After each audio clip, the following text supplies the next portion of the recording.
And therefore, there are two primary goals in this stimulus package as far as I'm concerned. One's jobs, and the other's giving the taxpayer something in return for their investment, because that's who's paying for all this. First, with regard to jobs, it's either creating new jobs or retaining existing jobs.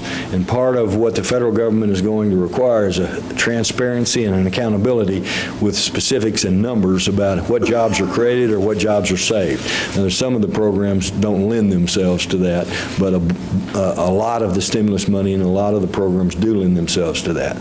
So we want to make sure that this creates or retains jobs as much as is possible, and that in return the taxpayers actually see a benefit from it over and above those job creations.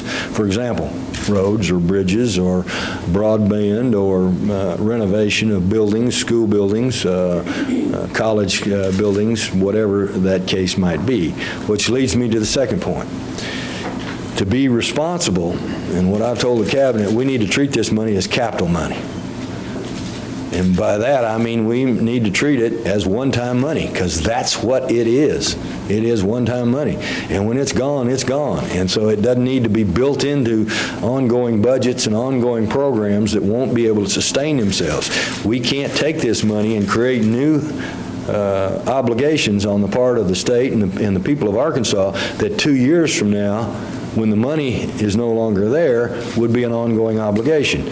So it's still consistent with those first two things, giving the taxpayers something in exchange for it and creating the jobs, hopefully trying to get us in the rest of this country, as the rest of the states are using it, through this economic downturn.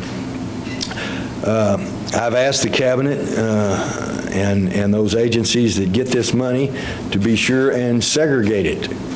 A lot of it will be parallel money or parallel programs for things that they normally and regularly do.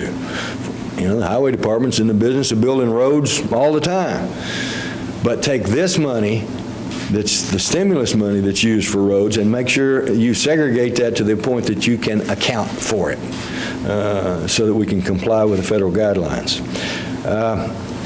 Make sure all of it's transparent, and to that end, DF&A has been charged with the responsibility of being the go-to agency and the policeman, if you will, between agencies, of ensuring accountability and transparency for auditing and accounting purposes, so that the taxpayers of Arkansas, the federal government, the news media, the whole world will be able to know where this money went. Another point to be made is they're not sending Mike Beebe a check. This is not individual stimulus money. We've gotten a lot of calls, when's the governor going to send me my check? Well, the governor doesn't get a check to send to anybody. This money is programmatic. Most of it has to go specifically to those programs, whether it's education, whether it's highway department, whether it's water and sewer, whatever it may be. It goes directly to those agencies. It's got guidelines on which it can be spent or not spent, and to my knowledge, none of it's coming to me. All of it's coming to the agencies. Now, obviously, there will be discretion within those agencies on projects and how those projects are done, and obviously I intend to exert thoughts and suggestions in those regards, but people just need to know this is not like what the Congress did a year ago or whenever, when they sent everybody a check. That's not part of what money we're getting for this.